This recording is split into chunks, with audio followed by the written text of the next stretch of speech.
水野です。バイクのナンバープレートつけていきます。これね、こんな感じ。こ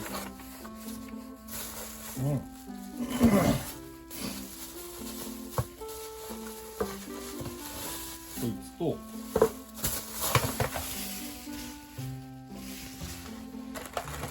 いつね、やっていきます。じゃーん、作ってもらいました。わ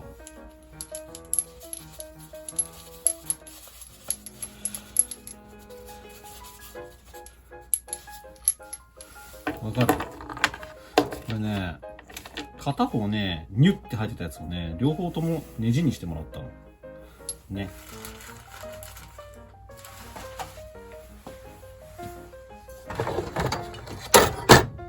これね。これ。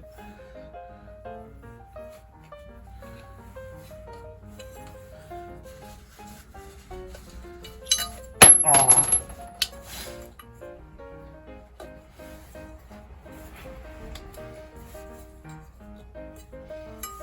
こうね。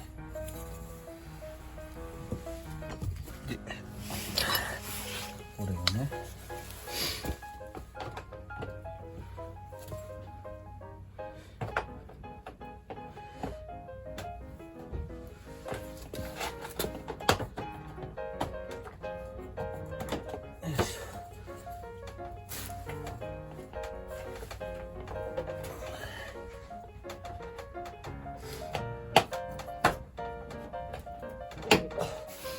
で、上ね。よ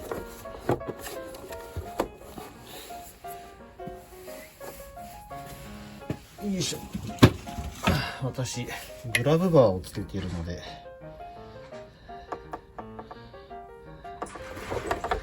そうだね。よし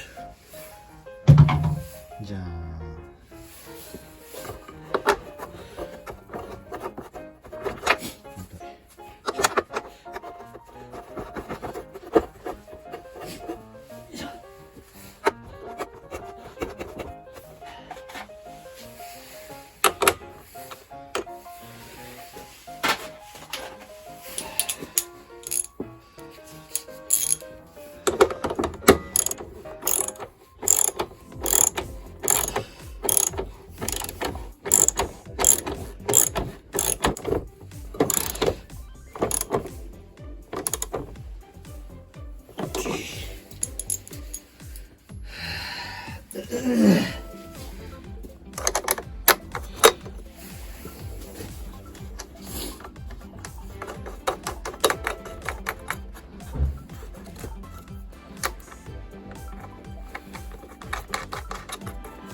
ZX-10R 2004年式にフェンダーレスキットつけてみました。ご視聴ありがとうございました。バイバイ。